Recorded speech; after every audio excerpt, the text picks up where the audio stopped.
Thanks to Hammer Jam, troops and spell upgrades in the lab are 50% off in both cost and time, making this the perfect time to upgrade. But which upgrades should you focus on to secure those 3 stars? Well, let's dive into the ultimate lab priority guide for every town hall level to help you get 3-star armies fast. Before we do that though, consider supporting me with my creator code and subscribing to the channel, since we have a low amount of people who are actually subscribed to the channel. Now, in order to start your priority, you want to focus on setting up your farming troops. This is mainly going to start with the goblins, as you are able to use them in things like the goblin knife strategy, or even to unlock sneaky goblins at Town Hall 11 and above for quick and effective farming at higher Town Hall levels. Next, you want to upgrade the wall breakers to improve their wall breaking abilities, especially when you're upgrading them for the super wall breakers, which you unlock at Town 11 and above. And then finally, you want to upgrade the baby dragons, as they are great for Town Hall 9 and Town Hall 10 players, or really any Town Hall level,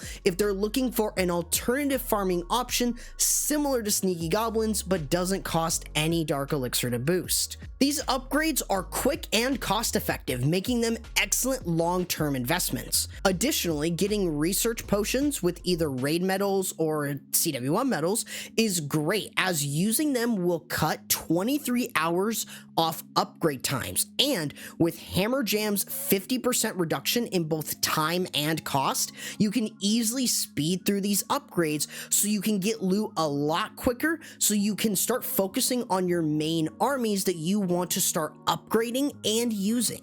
From here, you want to focus on the 3-star attack strategies that you plan on using. In this case, I grouped them into air attacks and ground attacks respectively. This way you can prioritize upgrades for these 2 different types of armies that you want to try without losing track of your overall upgrade plan.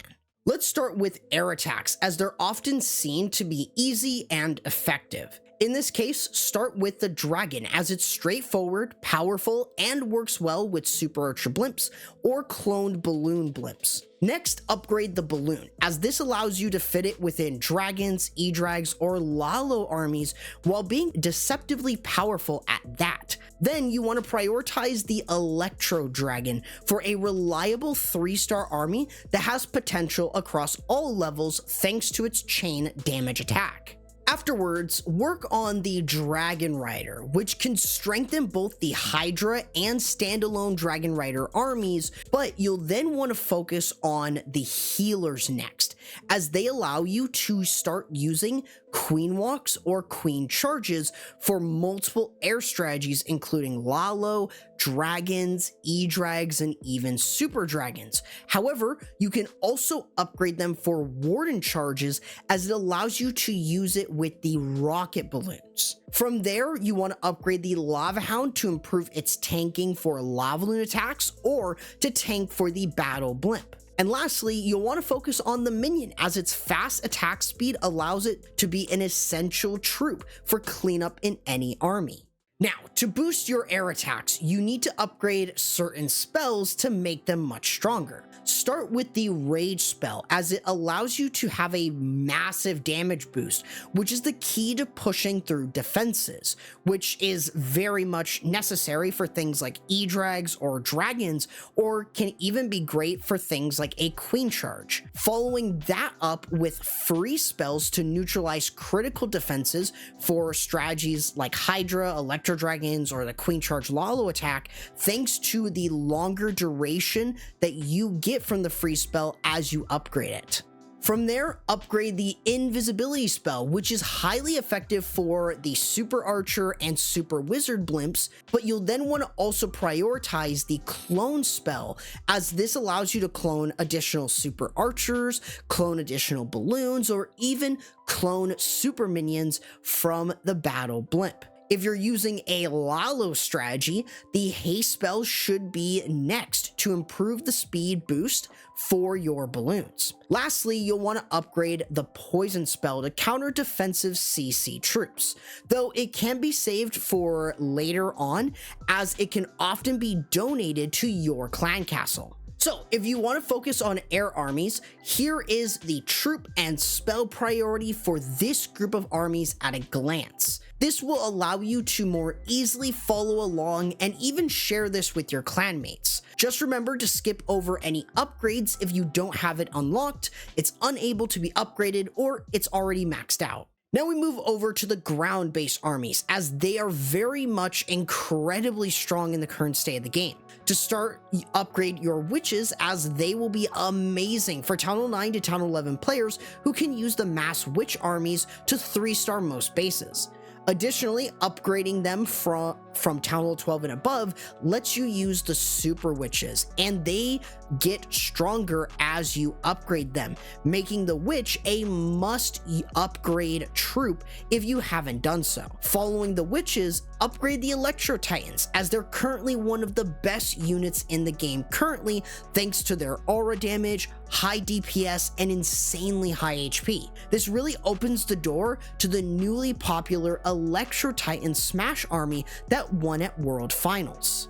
From here, follow it up by upgrading the healer, as it allows you to start using both the Electro Titan Smash and Super Witch Smash without much worry. Additionally, this upgrade will be important for other ground attacks that use a Queen Walk, Queen Charge, or a Warden Charge. You should next follow with the Apprentice Warden, as it gives a huge HP increase for tanky units like the Super Witch and the Electro Titan, but can also include the heroes, which is going to make all of these troops feel near impossible to take down. Next up, focus on your Root Riders, as they offer the ability to break through walls quite easily while remaining relatively tanky. This is important to upgrade along with the Valkyrie, as it gives them a great synergy, as you are typically going to use them both within the Root Rider spam army, which is still pretty popular, but not as broken as it once was.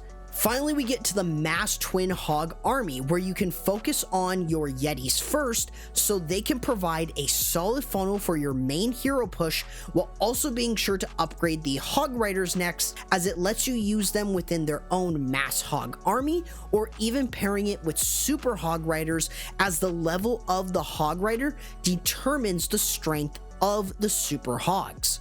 Other supportive troops like the Headhunter, Druid, and Ice Golem are also great upgrades to have here as well, thanks to their own individual skills, making them great for different armies. Now, to boost your ground attacks, you need to focus on upgrading these spells. Starting with the Rage spell, its reason is very similar to the air attacks, as you want to use it to perform a powerful push into the base with your troops, and can often be paired greatly with the Queen Charge or Warden Charges. Overall, this is a spell that you should be upgrading first no matter what. Following the Rage spell though, upgrade your Invisibility and Earthquake spells, as they both have stats that are very important to upgrade. For Earthquake spells, its radius and damage percent is something to keep in mind, as it will be needed for the Fireball, Zapquake, or even if you're pairing it with the Rocket Spear. Additionally, for the Invisibility spell, its duration is the most important, as you want it to last longer for different blimps, or even if you're pairing it with the Fireball to control its pathing. From here, upgrade your lightning spells, as it allows you to use the Zapquake method with the Earthquake spells to get amazing value for different attack strategies.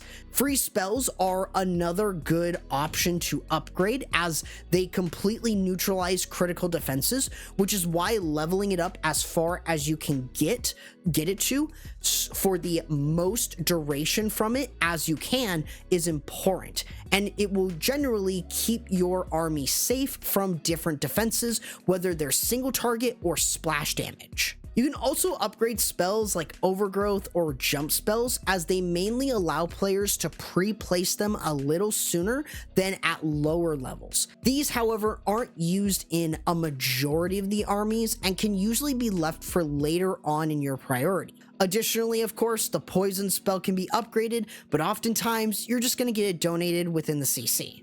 At a glance, this is the main troop and spell priority for ground-based armies. This allows you to easily follow along with the upgrade priority or even share with your clanmates. Just be sure to skip over any upgrades that you don't have unlocked, unable to upgrade, or are already maxed out. Overall, this guide is going to give you the best possible way to upgrade fast, while also being able to choose the best armies to focus on first, 3-star more. However, if you're struggling with hero equipment, I have a full video covering the minimum level for every hero equipment right here.